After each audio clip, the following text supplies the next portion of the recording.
సాగదు నా పయనం సియోను చేరకుండా. మరి యొక్క ప్రబోధనలో ప్రవేశపెట్టిన ఆయన మనము కృతజ్ఞతాస్తుతులు చెల్లించుకోవాలి. ఆరాధన ద్వారా ఆయనకు మన యొక్క కృతజ్ఞతాస్తుతులు సమర్పించుకుందాం.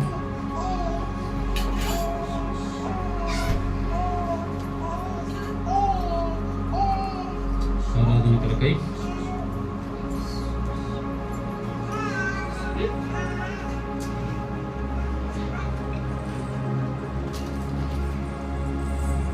తెస్సలోనీయులకు రాసిన మొదటి పత్రిక, తెస్సలోనీయులకు రాసిన మొదటి పత్రిక మొదటి అధ్యాయం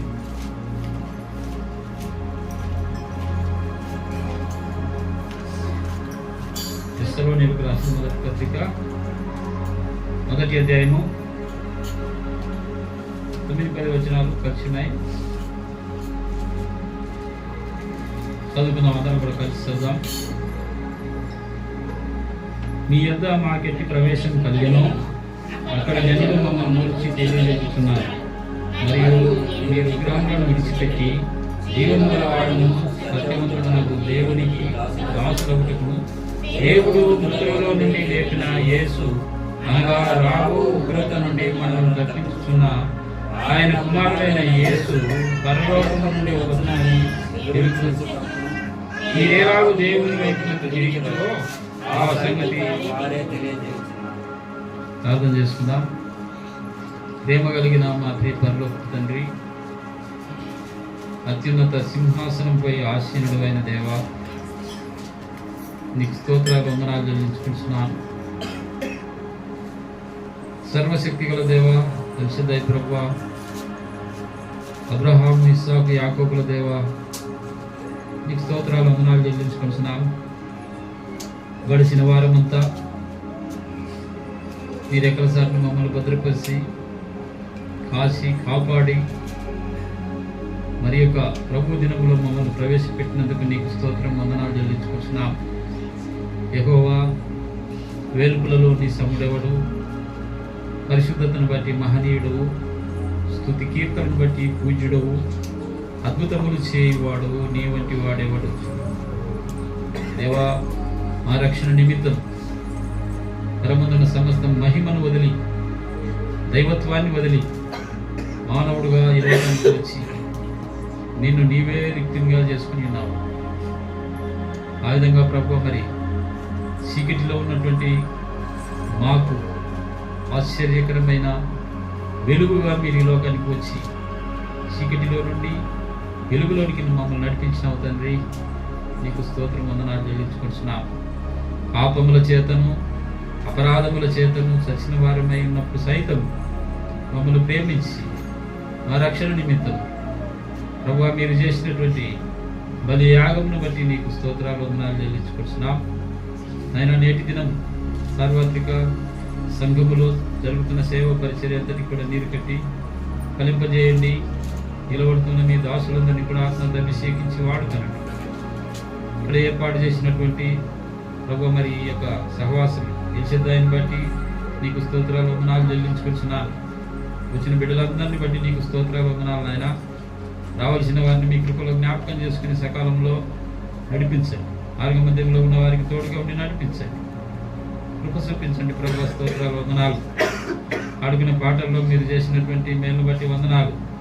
అదేవిధంగా ప్రభు మరి వాక్య ధ్యానం కొరకై అల్పుడున్న నన్ను మీ కృపలో జ్ఞాపకం చేసుకుని పరిశుద్ధాత్మ అభిషేకం దయచేసి ఈ సన్నిధిలో ప్రభు మీరు మాట్లాడే లేఖన భావములు, వినగలిగిన చెవులు, గ్రహించగలిగిన మనసు మాకు అందరికీ దయచేయి. నీ సన్నిధిలో భయము వనకు దయచేయి. క్రమముగా మర్యాదగా జరిగించడానికి సహాయం చేయండి. ఈ కూడిక సహవాసం అంతా నీ హస్తగతం చేసుకుని మీరే ఉండి మీ నామాన్ని మయపరుచుకున్నాను. యేసుక్రీస్తు ప్రభు నామమును ప్రార్థించి వేడుకుంటున్నాం తండ్రి, ఆమేన్. సహోదరులారా, ఇక్కడ మనము చదువుకున్నటువంటి ఈ యొక్క లేఖన భావాన్ని మనం చూసినట్లయితే చదవండి మరి ఒకసారి. మీ యొద్ద మా గట్టి ప్రవేశం కలిగెను, అక్కడి జనులు మమ్మను గూర్చి తెలియజెప్పుచున్నారు. మరియు మీరు విగ్రహములను విడిచిపెట్టి జీవము గలవాడును సత్యవంతుడునగు దేవునికి దాసులగుటకును దేవుడు మృతులలో నుండి లేపిన యేసు అనగా రాబోవు ఉగ్రత నుండి మనలను తప్పించుచున్న ఆయన కుమారుడైన యేసు పరలోకం నుండి వచ్చునని ఎదురు చూచుటకును మీరేలాగూ దేవుని వైపు తిరిగితిరో ఆ సంగతి వారే తెలియజేయుచున్నారు. ఇలా మరి విగ్రహములు, ఇక్కడ మనం కొన్ని అంశాలు ఉన్నాయి. మొదటిగా మనం చూసినట్లయితే విగ్రహములు ఏం చేయాలి? విగ్రహములను విడిచిపెట్టాలి. ఏం చేయాలట? సత్యవంతుడు దేవునికి దాసులగుటకు. కాబట్టి U turn to God from idols to serve the living and true God. జీవము గల మరియు సత్యం గల దేవుని వైపు మీరు తిరగాలట. ఎక్కడి నుండి? విగ్రహములను విడిచిపెట్టి. విగ్రహాలను విడిచిపెట్టాలి. ఏమేమి విగ్రహాలు ఉంటాయి? మనలో ఏమేమి విగ్రహాలు ఉంటాయి? చూడండి, గలతీ పత్రికలో మనం చూస్తాం 5వ అధ్యాయం, గలతీయన్స్ చాప్టర్ 5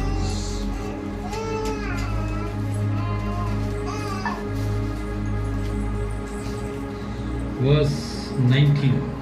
శరీర కార్యములు స్పష్టమైనవి. అవేవనగా జారత్వము,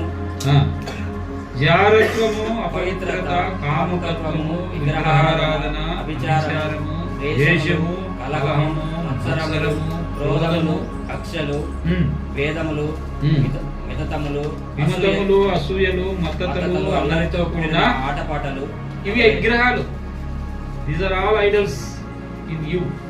ఈ విగ్రహాలన్నీ ఎక్కడున్నాయి?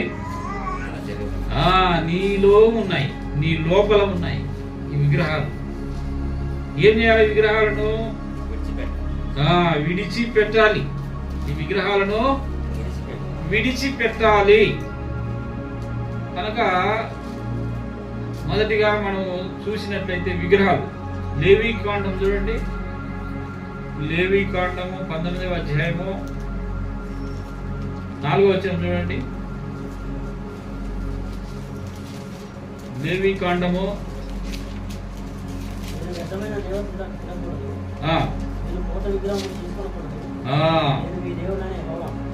నీవు పోత విగ్రహములను చేసుకోకూడదు.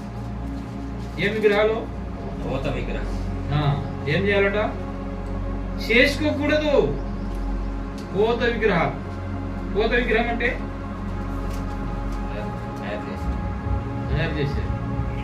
పోత అంటే దాన్ని కరగబెట్టి ఒక అచ్చులో వేసి ఆ కరగబెట్టినటువంటి కళ ఏదైతే ఉందో దానిని అచ్చులో పోస్తే ఏమవుతుంది? విగ్రహం అవుతుంది. అది పోత విగ్రహాలు.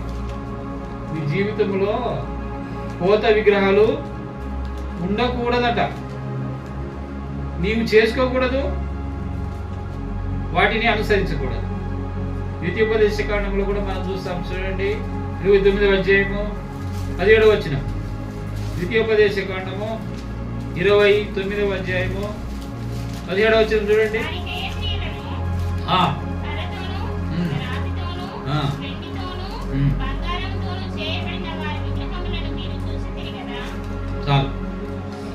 విగ్రహాలు దేంతో చేసిందట? కర్రతో చేసిన విగ్రహము, రాతితో చేసిన విగ్రహము, వెండితో చేసిన విగ్రహము, బంగారముతో చేసిన విగ్రహం. వీటిని మీరు ఎప్పుడైనా చూసారా? ఎక్కడైనా చూసారా ఈ విగ్రహాలను? కర్రతో చేసిన విగ్రహం, తర్వాత రాతితో చేసిన విగ్రహాలు, తర్వాత వెండితో చేసిన విగ్రహాలు, ఇంకా బంగారముతో చేసిన విగ్రహాలు. ఇది ధరించారా ఎప్పుడన్నా? మేమెందుకు ధరిస్తామంటారా? విగ్రహం అనేది ఏం చేయాలట? విడిచిపెట్టాలి. మీరు విగ్రహములను విడిచిపెట్టవలెను. ఆశ ఏం చేశాడో చూద్దామా? ఆశ విగ్రహాన్ని ఏం చేశాడో చూద్దామా? చూడండి, మొదటి రాజుల గ్రంథము 15వ అధ్యాయం 3వ వచనం చూడండి. రాజుల మొదటి గ్రంథము 15వ అధ్యాయం 15 చాప్టర్ వర్స్ 3. అతడు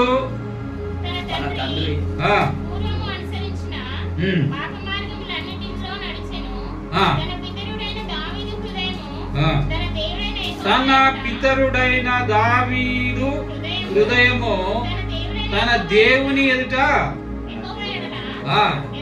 యథార్థంగా ఉన్నట్లు అతని హృదయం, ఎవరి హృదయము? ఆసా హృదయము. మరి తన పితరుడైన దావీదు తన దేవుడైన యెహోవా ఎడల ఏ విధంగానైతే మనసు కలిగి ఉన్నాడో ఆ విధముగానే ఆశ కూడా కలిగి ఉన్నాడు. ఉండి ఏం చేశాడట? చూడండి,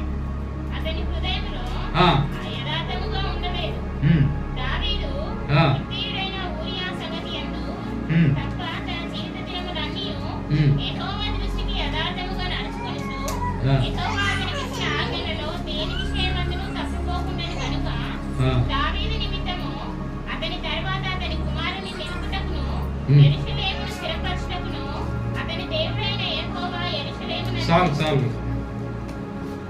ప్రియమైనటువంటి దేవుని బిడ్డలారా, దేవుని సన్నిధిలో మరి యథార్థముగా నడుచుకోవాలి. విగ్రహాలను విడిచిపెట్టవలెను. ఏ విగ్రహాలు?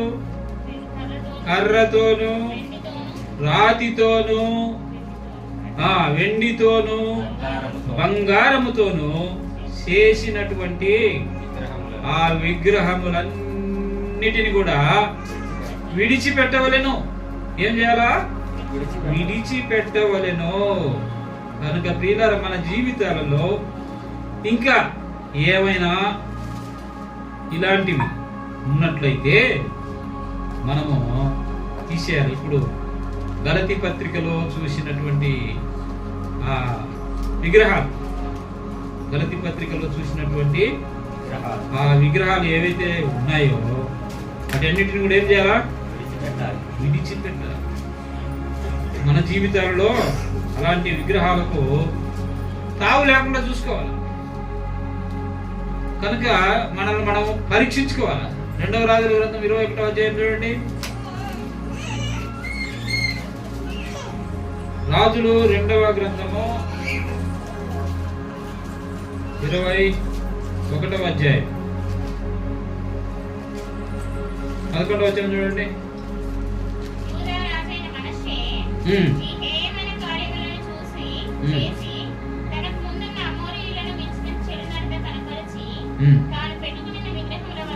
తాను పెట్టుకొనిన విగ్రహముల వలన యూదావారు పాపం చేయడానికి కారణమైనాడు. దేన్ని బట్టి? విగ్రహాన్ని పెట్టుకొనటం వలన. ఆ విగ్రహాలను తీసేయాలి. విగ్రహాలను పెట్టుకున్న ద్వారా ఏమైందట? యూదా రాజైన మనష్షే ఏమి హేయమైన కార్యములవి? విగ్రహాలను పెట్టుకోవటము దేవుని దృష్టికి ఏంటట? హేయమైన కార్యం. నీ జీవితంలో, నా జీవితంలో, మన జీవితాలలో ఇలాంటి విగ్రహాలు మనం కలిగి ఉన్నట్లయితే అది దేవుని దృష్టికి హేయమైన కార్యం.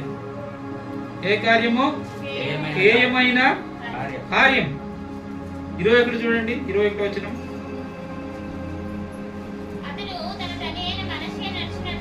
తన తండ్రి అయిన మనస్సే నడిచినట్లు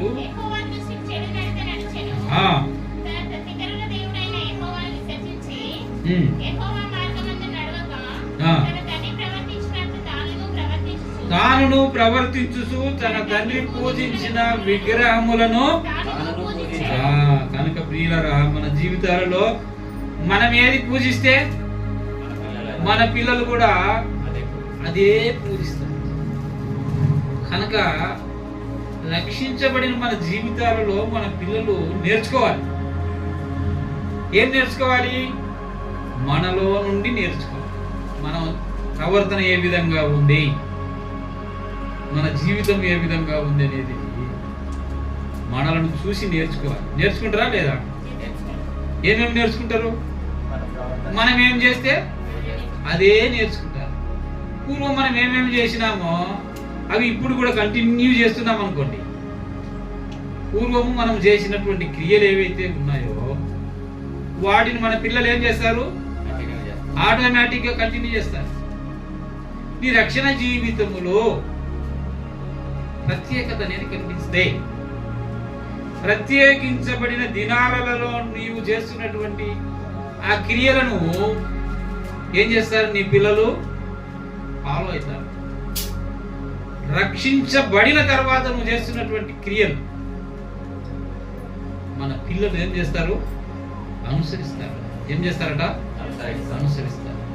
రక్షించబడక మునుపు నువ్వు చేసినటువంటి క్రియలు మరలా ఇప్పుడు నువ్వు చేస్తూ ఉన్నట్లయితే నీ పిల్లలు ఏం చేస్తారు? వేటిని? రక్షించబడక మునుపు ఏ విగ్రహాలకైతే నువ్వు పూజ చేస్తూ వచ్చావో, ఏ విగ్రహాలను అయితే అనుసరిస్తూ వచ్చావో, ఇప్పుడు కూడా నువ్వు అనుసరిస్తే, ఇప్పుడు కూడా నువ్వు పూజిస్తే నీ పిల్లలు ఏమవుతారు? వాటిని అనుసరిస్తారు. వారి యొక్క అనుసరానికి కారణం నువ్వవుతావు. వాళ్ళు ఏ తొలగిపోవడానికి కారణమో నీవే అవుతావు. దేవుని సన్నిధిలో ఆరాధన చేయడానికి వచ్చిన మన జీవితంలో రక్షించబడిన తరువాత మూర్ఖ తరములకు ఈ తరము వారికి మీరు వేరే ఉండాలి. మూర్ఖులైనటువంటి ఈ తరం వారికి వేరే ఉండాలి. అంటే రక్షించబడిన తర్వాత ఈ మూర్ఖ తరానికి నువ్వు వేరే ఉన్నావు. వేరే ఉన్న నీ జీవితం ఆటోమేటిక్ గా నీ పిల్లలు కూడా ఆ వేరు అనేది చూడాలి. వాళ్ళు కూడా ఆ వేర్పాటును అనుసరించాలి. ముందు నేను ఇదే చేస్తున్నా, మళ్ళీ నేను ఇదే చేస్తా అంటే ఆటోమేటిక్గా వాళ్ళు కూడా అదే చేస్తారు. ఏమైనా ప్రయోజనం ఉందా? రక్షణ జీవనం రక్షించినానని చెప్పుకున్నాను. ఈ జీవితంలో రక్షణ కనిపించకుండా ఉన్నట్లయితే, మార్పు కనిపించకుండా ఉన్నట్లయితే ప్రయోజనం ఏంటి చెప్పండి? నామకార్థలకు నీకు తేడా ఏంటి? మూర్ఖులకు ఈ తరం వారికి నువ్వు వేరైనావు అని చెప్పుకుంటున్నావు. నిజంగా వేరైనావా? చాలా మనం పరీక్షించుకోవాల్సినటువంటి అంశం. రెండవది మనం చూసినట్లయితే, మీరు విగ్రహములను విడిచిపెట్టి జీవం గలవాడును సత్యవంతుడునగు దేవునికి దాసులగుటకు. జీవం గల దేవుడు. చూడండి, కీర్తన గ్రంథము 84వ అధ్యాయం. కీర్తన గ్రంథము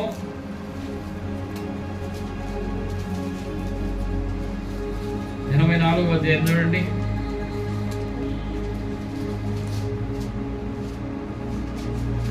కీర్తనలు 84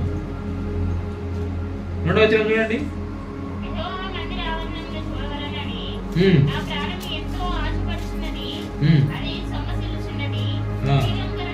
జీవము గల దేవుని దర్శించుటకు నా హృదయము నా శరీరము ఆనందముతో చూసారా దిగరా ఏంటంట యెహోవా మందిరావరణములను చూడవలెనని నా ప్రాణము ఎంతో ఆశపడుతున్నది. అది సొమ్మసిల్లుతున్నది. దేని కొరకు సొమ్మసిల్లుతున్నది? జీవము గల దేవుని దర్శించుటకు నా హృదయము నా శరీరము ఆనందముతో కేకలు వేస్తున్నది. ఎంతో ఉల్లాసం, ఎంతో ఆనందం. దేనికంటే యెహోవా మందిరావరణములను చూడాలని నా ప్రాణం ఎంతో ఆశపడుతుంది. దేవుని సన్నిధానానికి రావాలంటే ప్రాణం ఎలా ఉండాలట? ఆశతో రావాలి. ఆశ కలిగిన ప్రాణమును తృప్తిపరిచే దేవుడు. నువ్వు ఆశతో దేవుని మందిరానికి వచ్చినట్లయితే దేవుడు నీ ఆశను తృప్తి పరుస్తాడు. అలాంటి ఆశతో రావాలి. దేవుని మందిరావరణములను చూడాలన్నటువంటి ఆశ నీ హృదయంలో కలిగి ఉండాలి. నీ హృదయంలో కలిగి ఉండాలి. జీవము గల దేవుని దర్శించుటకు నా హృదయము నా శరీరము ఆనందముతో నా హృదయము నా శరీరము ఏం చేస్తుందట? ఆనందముతో కేకలు వేస్తుంది. అది కాబట్టి ఆ విధంగా ఉండాలి. 4వ వచనం కూడా చూడండి. నీ మందిరమునందు నివసించు వారు ధన్యులు, వారు నిత్యము నిన్ను స్తుతించెదరు. కాబట్టి దేవుని మందిరావరణములను చూడాలని ఆశ, తర్వాత జీవం గల దేవుని దర్శించుటకు శరీరం శరీరం ఆనందముతో ఉప్పొంగాలి. ఎందుకంటే నీ మందిరము నందు నివసించు వారు ధన్యులు. కాబట్టి దేవుని మందిరానికి ఎలాగ రావాలి? ఆనందముతో, సంతోషంతో, ఉత్సాహంతో గంతులు వేస్తూ రావాలి. ఎందుకంటే నీ మందిరము నందు నివసించు వారు ధన్యులు. కాబట్టి పిల్లరా, దేవుని మందిరం రావాలన్నటువంటి ఆశ, జీవము గల దేవుని మందిరము, జీవము గల దేవుని దర్శించుటకు నా హృదయము నా శరీరము ఆనందముతో కేకలు వేస్తున్నది. అది దేవుని సన్నిధిలో ఆరాధనకు రావాలంటే హృదయము శరీరము ఆనందముతో కేకలు వేయాలి. ఆ విధంగా దేవుని సన్నిధిలో ఆరాధన చేయాలి. 42:2 చూడండి. కీర్తన 42:2 మనం చూస్తాం. నా ప్రాణము దేవుని కొరకు, జీవము గల దేవుని కొరకు కృష్ణ కొనుచున్నది. చాలు. కాబట్టి దుప్పి మొదటి వచనంలో చూస్తే దుప్పి నీటి వాగుల కొరకు ఆశపడినట్లు నా ప్రాణము నీ కొరకు ఆశపడుతున్నది. తర్వాత 2వ వచనం, నా ప్రాణము దేవుని కొరకు ఎవరి కొరకు? దేవుని కొరకు తృష్ణ కొనుచున్నది. ఏమి తృష్ణ కొనుచున్నది? జీవము గల దేవుని కొరకు నా ఆత్మ తృష్ణ. అది ప్రియులారా, దేవుని మందిరానికి రావడానికి ఆశ కలిగి ఉండాలి. జీవము గల దేవుని దర్శించడానికి నా ప్రాణము నా హృదయము సంతోషంతో కేకలేస్తుంది. ఎందుకంటే నీ మందిరము నందు నివసించు వారు ధన్యులు. అదే విధంగా నీ 2వ వచనం చదవండి. నా ప్రాణము దేవుని కొరకు కృష్ణ కొనుచున్నది. జీవము గల దేవుని కొరకు కృష్ణ కొనుచున్నది. నా ప్రాణం అది దేవుని ఆరాధించడానికి అలాంటి మన కలిగి ఉన్నాం. ఆ విధంగా కలిగి ఉన్నాం. మొదటి సమూయేలు గ్రంథం చూడండి, 17వ వచనం 34. మొదటి సమూయేలు గ్రంథము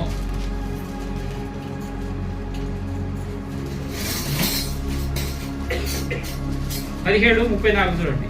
17 అందుకు దావీదు ఆ, సౌలుతో ఇట్లా నేను ఉమ్, మీ దాసుడునైన నేను ఉమ్, నా తండ్రి యొక్క గొర్రెలను ఆ, కాయచుండా ఉమ్. సింహమును ఎలుగుబంటి వచ్చి ఆ, అందులో నుండి ఒక గొర్రె పిల్లను ఎత్తుకొని కూర్చుండగా ఆ, నేను దానిని తరిమి చంపి తిని ఉమ్, చంపి దాని నోట నుండి ఆ గొర్రెను విడిపించి తిని ఉమ్. అది నా మీదికి రాగా దాని గడ్డము పట్టుకొని దానిని కొట్టి చంపి తిని నీ దాసుడనైన నేను ఆ సింహమును ఎలుగుబంటిని చంపి తిని జీవము గల సైన్యములను దేవుని సైన్యములను తిరస్కరించిన ఈ ఈ సున్నతి లేని ఫిలిస్తీయుడు వాటిలో ఒకదాని వలె అగునని అగుననియు. చూసారా, దావీదు గొర్రెలు కాస్తున్నప్పుడు ఆ గొర్రెలను సింహం వచ్చి ఎత్తుకుపోవడానికి ప్రయత్నిస్తే సింహాన్ని ఏం చేసినట? సీల్ చేసిన సింహాన్ని. ఆ విషయం దావీదు ఎప్పుడు కూడా చెప్పలేదు. మరి ఎప్పుడు చెప్పినాడంటే సౌలు ఎదుట చెప్పినాడు. యుద్ధానికి వచ్చినప్పుడు యుద్ధ భూమిలో గొలియాతు 6 అడుగుల 6 మూరల జానడు ఆజానుబాహుడు ఫిలిస్తీయుల సైన్యంలో ఉండి కేకలేస్తున్నాడు. ఆ సందర్భంలో దావీదు ఈ యొక్క మాట చెప్తూ వచ్చినాడు, జీవము గల దేవుని సైన్యములను తిరస్కరించినటువంటి ఈ సున్నతి లేని ఫిలిస్తీయుడు వాటిలో ఒకని వంటి వాడే. అంటే సింహం కన్నా వీడు గొప్ప కాడు. ఎవరు గొప్ప కాదు? గొలియాతు సింహం కన్నా గొప్ప కాదు. అంత సింహాన్నే నేను సీల్ చేసిన వీడంతా జీవము గల దేవుని సైన్యాన్ని తిరస్కరించినటువంటి సున్నతి లేని వీడెంత అని మరి సౌలు యొక్క చెప్తున్నాడు. జీవము గల దేవుడు మన దేవుడు ఎవరు? జీవము గల దేవుడు. మూడవదిగా మనం చూసినట్లయితే సత్యవంతుడు దేవుడు. మన దేవుడు సత్యవంతుడు. చూడండి, ఇర్మియా గ్రంథంలో చూస్తాం. చూడండి, 10వ అధ్యాయం 10వ వచనం. ఇర్మియా గ్రంథము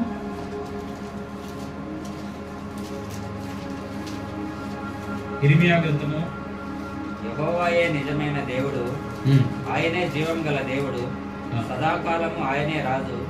ఆయన ఉగ్రతకు భూమి కంపించును, జనములు ఆయన కోపమును సహించలేవు.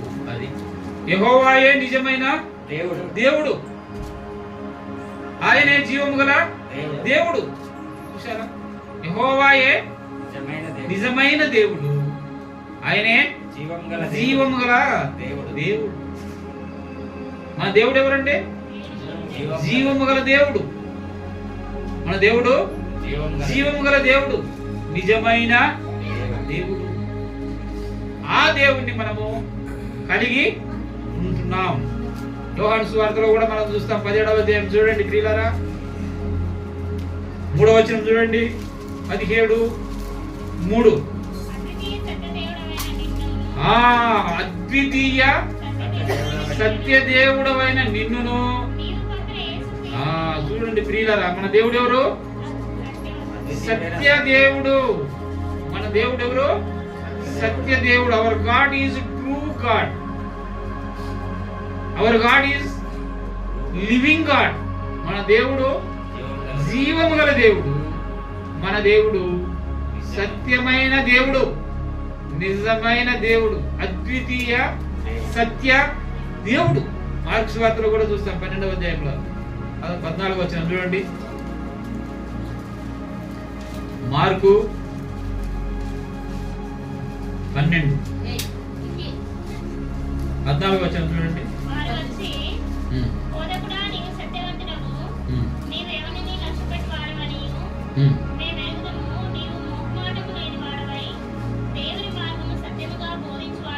చాలు. ఇక్కడ మనం చూస్తే వారు వచ్చి, బోధకుడా నీవు సత్యవంతుడవు, నీవు ఎవరిని లక్ష్య పెట్టని వాడవు. కాబట్టి మన దేవుడు జీవము గల దేవుడు, తర్వాత సత్యమైన దేవుడు. 4వదిగా మనం చూసినట్లయితే చూడండి, దేవుడు మృతులలో నుండి లేపిన యేసు, అనగా రాబోవు ఉగ్రత నుండి మనలను తప్పించుచున్న ఆయన కుమారుడైన మన దేవుడు రాబోవు ఉగ్రత నుండి మనలను తప్పించడానికి ఏం చేసినట్ట? చదవండి. పరలోకము నుండి వచ్చునని. కాబట్టి ఇదే తెస్సలోనికి పత్రిక మొదటి పత్రికలో ఈ 4వ అధ్యాయము 16వ వచనం చూడండి. 4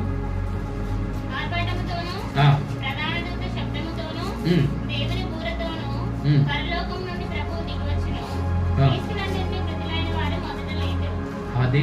కాబట్టి ఎలా వస్తాడట? ఆర్భాటముతోను ప్రధాన దూత శబ్దముతోను దేవుని బూరతోను పరలోకము నుండి ప్రభువు దిగి వచ్చును. అయితే మనం ఏం చేయాలా? మనము వారితో కూడా ఏకముగా ప్రభువును ఎదుర్కొనుటకు ఆకాశ మండలమునకు మేఘముల మీద కొనిపోబడదుము. ప్రభు మరలా వస్తాడు. చూడండి, మనం అపోస్తల కార్యం మొదటి అధ్యాయంలో చూస్తాం. 11వ వచనం చూడండి. 11వ వచనం. గలిలయలారా, మీరెందుకు నిలిచి ఆకాశం వైపు చూస్తున్నారు? మీ అద్ద నుండి పరమునకు చేర్చుకొనబడిన ఈ యేసే ఏ రీతిగా పరలోకమునకు వెళ్ళుట మీరు చూచితిరో ఆ రీతిగానే ఆయన తిరిగి వచ్చునని వారితో చెప్పారు. ఆయన మరలా వస్తాడట, తిరిగి వస్తాడు. ఆయన మరలా ఎలా వస్తాడట? ఎలాగంటే ఆర్భాటముతోను ప్రధాన దూత శబ్దముతోను బూరతోను ఆయన దిగి వస్తాడు. ఇప్పుడేమైనాడు? గలిలయ నివాసులు చూస్తున్నప్పుడు ఆయన ఆరోహణమై వెళ్ళినాడు, తిరిగి వస్తాడు. ఎందుకు వస్తాడంటే ఉగ్రత నుండి నిన్ను తప్పించడానికి, దేవుని యొక్క ఉగ్రత నుండి నిన్ను తప్పించడానికి. ఎబ్రియల్కి రాసిన పత్రికలో చూస్తాం. చూడండి, 2వ అధ్యాయం 3వ వచనం చూడండి.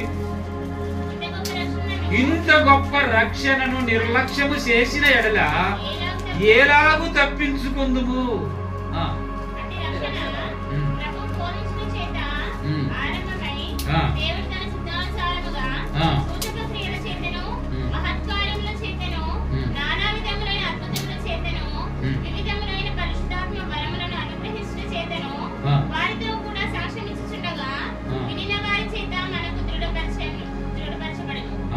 కాబట్టి ఇంత గొప్ప రక్షణ నిర్లక్ష్యము చేస్తే ప్రియులరా ఎలా తప్పించుకుంటావు?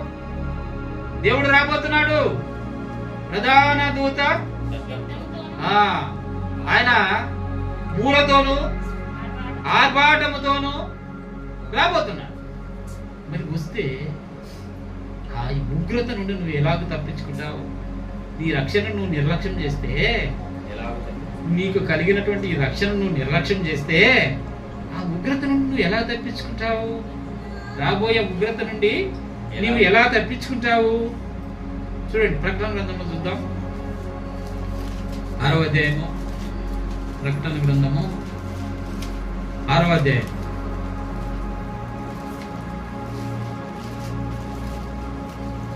ప్రకటన 6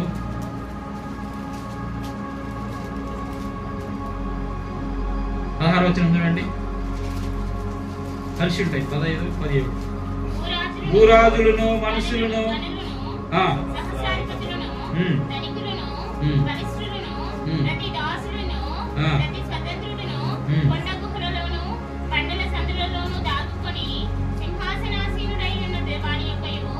గొర్రెపిల్ల యొక్కయు ఉగ్రత మహాదినము వచ్చెను. దానికి జాలిన వాడెవడు? మీరు మా మీద పడి ఆయన సన్నిధిని గొర్రెపిల్ల ఉగ్రతను మమ్మల్ని మరుగు చేయుడి అని పర్వతములలోను బండలతోనూ చెప్తున్నారు. నీకు ఈ పర్వతాలు కాపాడవు ఆ ఉగ్రత నుండి, ఈ బండలు నిన్ను కాపాడవు ఆ ఉగ్రత నుండి. కాపాడేది ఎవరు కాపాడేది? త్వరగా రానయ్యున్న యేసుక్రీస్తు ప్రభువు మాత్రమే.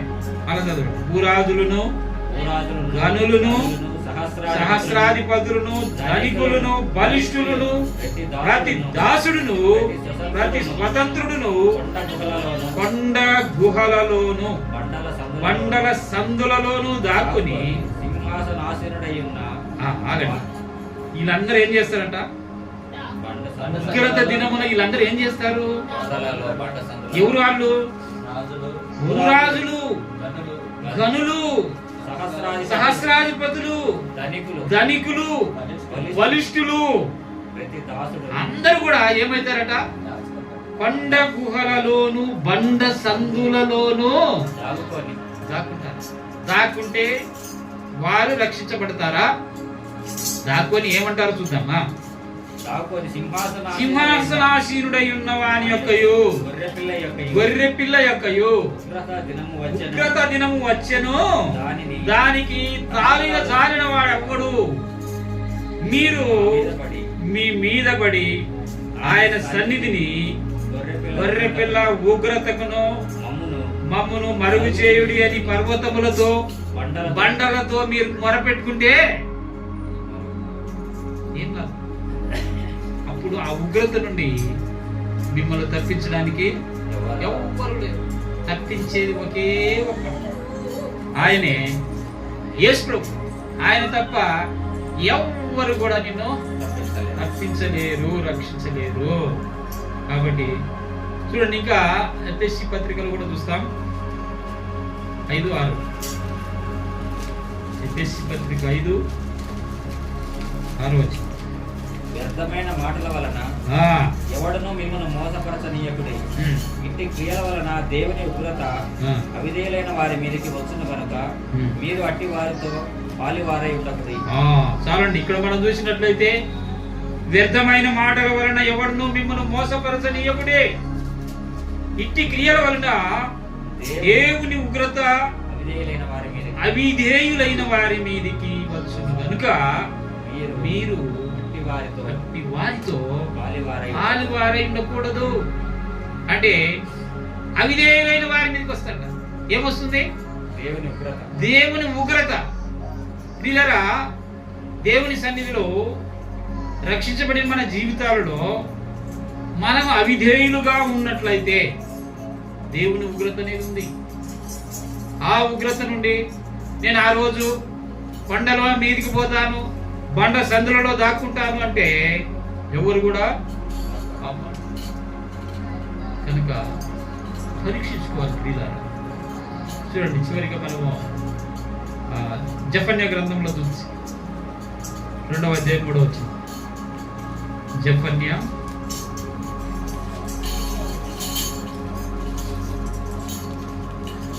చూడండి, దేశంలో సాత్వికులై 2వ అధ్యాయం 3వ వచనం. దేశంలో సాత్వికులై ఆయన న్యాయ విధులను అనుసరించుచు సమస్త దీనులారా యెహోవాను వెదుకుడి.